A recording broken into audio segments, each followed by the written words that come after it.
ഏതെൻ്റെ പിറന്നാളത്തെ ദിവസം കണ്ടാലോ. അപ്പോൾ ഞാൻ നിൽക്കുന്നതിന് മുന്നേ തന്നെ ഓള് നീച്ച് കുളിയൊക്കെ കഴിഞ്ഞിട്ടുണ്ട്. അപ്പോൾ ഓള് അമ്പലത്തേക്ക് പോകാൻ നിൽക്കുകയാണ്. അപ്പം മാമനും കുട്ടി ആൻറ്റിയും ഒക്കെ ഒരുങ്ങി ഞാൻ കിടക്കപ്പയ്യെന്ന് അങ്കുവിന് താറ്റൊക്കെ കൊടുത്തു. ഓളും ഇപ്പം ക്യാമറയും കൊണ്ട് നിൽക്കുന്നുണ്ട്. ഹലോ ഗൈസ് അറിയുമ്പോൾ ഞാൻ അങ്ങനെ വീഡിയോ എടുക്കുമ്പോൾ ഓൾ അതേപോലെ വീഡിയോ എടുക്കും. ഈ കരച്ചിൽ എന്തിനാ അറിയോ? അച്ഛനോട് കളിപ്പാട്ടം വാങ്ങാനുള്ള കരച്ചിലാണ്. അങ്ങനെ കരച്ചിലൊക്കെ സാധിച്ച് ഓള് കളിപ്പാട്ടമൊക്കെ വാങ്ങിക്കൊണ്ടുവന്നിട്ട് പിന്നെ ഞാൻ ഈ സാധനത്തോണ്ട് ഓൾക്ക് തണ്ണിമത്തൻ വരച്ചത്. ഓൾക്ക് തണ്ണിമത്തൻ ഭയങ്കര ഇഷ്ടമാണ്. പിന്നെ ഞങ്ങൾ സദ്യ കഴിക്കലായി.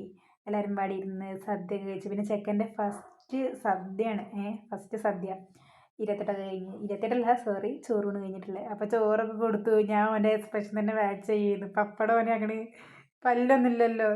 ചോറ് പിന്നെ ഉള്ളിക്കാക്കി. പിന്നെ പെണ്ണിൻ്റെ മേത്തൊക്കെ കയറിയിട്ട് ഞങ്ങളെല്ലാവരും പാടി ഇരുന്ന് കളിച്ച് ചിരിച്ച് വർത്താനമൊക്കെ പറഞ്ഞ് അങ്ങനെ കളിച്ച് ചിരിച്ച് കഴിഞ്ഞിട്ട് എനിക്ക് വീട്ടിലേക്ക് പോകാനുള്ള സമയമായി. അപ്പം ഞാൻ ചെക്കനും ഉമ്മയും താറ്റയും ബൈ ബൈ പറഞ്ഞിട്ട് ഒറ്റ പോക്ക് വീട്ടിലേക്ക്.